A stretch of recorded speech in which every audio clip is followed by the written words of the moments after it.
I don't know how my tuition is going to get paid. I don't know how I'm going to pay my bills next month. Do you actually care?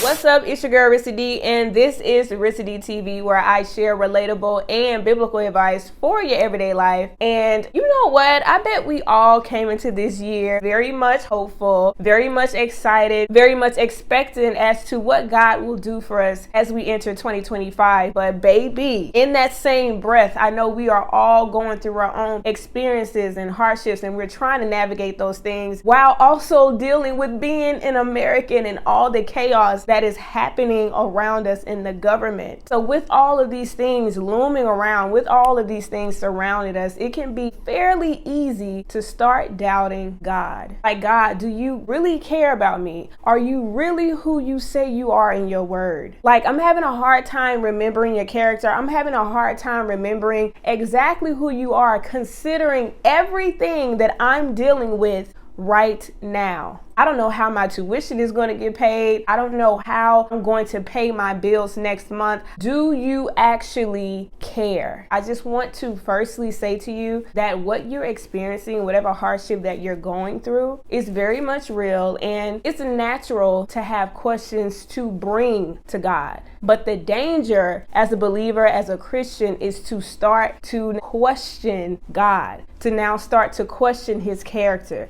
to now start to question his nature, his very godness. Like, I just really want you guys to understand that God is not afraid of your questions. He's not casting you away just because you have questions. As a matter of fact, he's already prepared for your questions. He has prepared an answer, and that answer is Jesus. Remember him? He has already sent his son as an answer for us. For any of those who may be feeling condemned, who may be feeling guilt or shame just because they have questions that they want to bring to God, I want to even break that now in the name of Jesus. I want to break the shame, the guilt, the condemnation off of you. And by the blood of Jesus, I want you to be cleansed in the truth of his word, and know that you are a son, know that you are a daughter, that you have every right to ask your good Father how to navigate this season, how to navigate this time, how to go through this hardship with him, with his spirit, and how to not lean into doubt when you deeply and sincerely want to trust God. Okay, so now that we have gotten that out the way, I want to make sure that that is fully gone, because we want to make sure that there is good ground, fertile ground for this word to fall on. So now, with these questions that we may have that we want to bring to God, we have to understand that there is a very present enemy that wants us to cross this line that will cause us to doubt God. So when we start to cross this line, that instead of bringing God our questions, we then start to question who God is in our lives. That's when we need to start regulating our thoughts. That's when we need to start renewing our minds in the word of God. I know the world thinks that they have created this new concept of regulating your emotions and regulating your thoughts, but understand that the first concept of regulating our thoughts derived from the word of God. And not only is it the first concept where we see this happening, it is the best way to renew our mind. It is the best way to regulate those intrusive thoughts. So with that being said, let's break down these next few verses, which is found in 2 Corinthians chapter 10,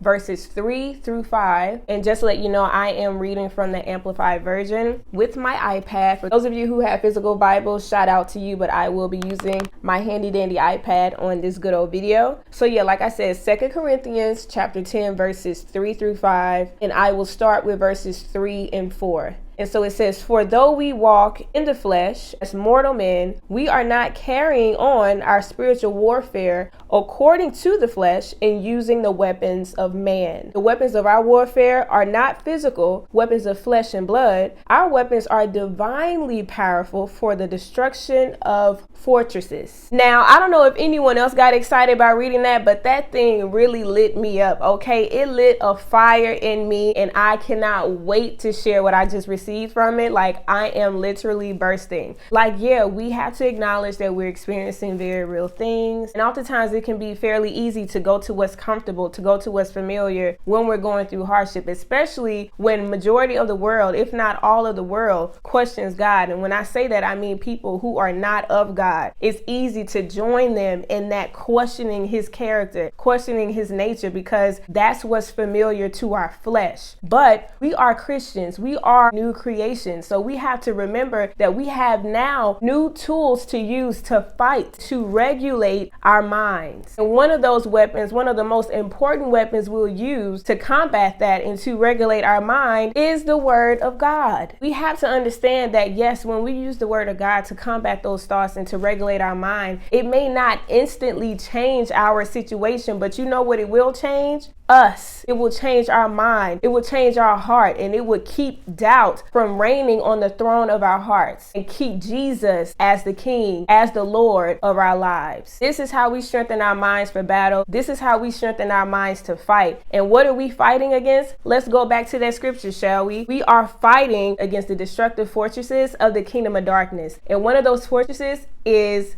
doubt. You best believe doubt is a fortress. You best believe doubt is a stronghold sent by the enemy to keep you captive and to keep you bound, but no more in Jesus' name. We are becoming unbound. Even as I speak, even as I recite the word of God over you, I pray that you're even reciting it over yourself and know that you are even fighting in this moment against the lies of the enemy. And so let's get into this next verse, which is verse 5. In our last verse, it states, we are destroying sophisticated arguments and every exalted and proud thing that sets itself up against the true knowledge of God. And we are taking every thought and purpose captive to the obedience of Christ. So what does this mean? This means that now that we realize how we're going to fight, which weapons we're using, we're not using what's familiar. We're not going to what's comfortable, what we did in that old man before Christ. No, we know we have divine weapons to use. This looks like exercising our weapon of prayer to fight those intrusive thoughts from infiltrating our minds. This looks like us declaring the word of God in faith, knowing that God will do exactly what his word says he will do, and he is exactly who his word says he is. So even now, Lord, we declare peace to surround us and to saturate our minds in the midst of chaos in the name of Jesus. We declare God's word to be a sword to strike through every lie that the enemy has told, especially the ones that come in intrusively in the night hour through intellectual conversations. We strike it down now in the name of Jesus. And Lord, we ask that your word will cut through, will penetrate our hearts, will penetrate our minds, and that we will believe your report this day, and we shall not be convinced otherwise. In Jesus' name, amen. And so now, even after doing all of that, we remember and we meditate. That's something that the Jews have gotten right. They have passed down the things that God has done from generation to generation. So even for those of you who may not have a family member to pass down a wonderful thing that God has done, a miracle that God has done, remember that as a believer, you can think on your own salvation. Even if you don't have history with him yet, your history is your faith in Christ, which is your entire foundation as to who you are as a believer in Jesus. Remember the remarkable thing he has done from having you cross over from death into eternal life. Understand that he has done more than enough. That is why he is called El Shaddai, because he is the God of more. So for those of you who may have a little history with him, remember the last thing he did. Remember that moment where you thought you would never make it out. And guess what? He allowed you to make it out by his power, by him being God and keeping his promise towards his children. So even now, allow the redeeming power of Jesus, allow the history that you have with him, be it great or small, regulate your mind on today. And I am most certainly confident that God will transform you. He will transform your mind. You will see yourself going from faith to faith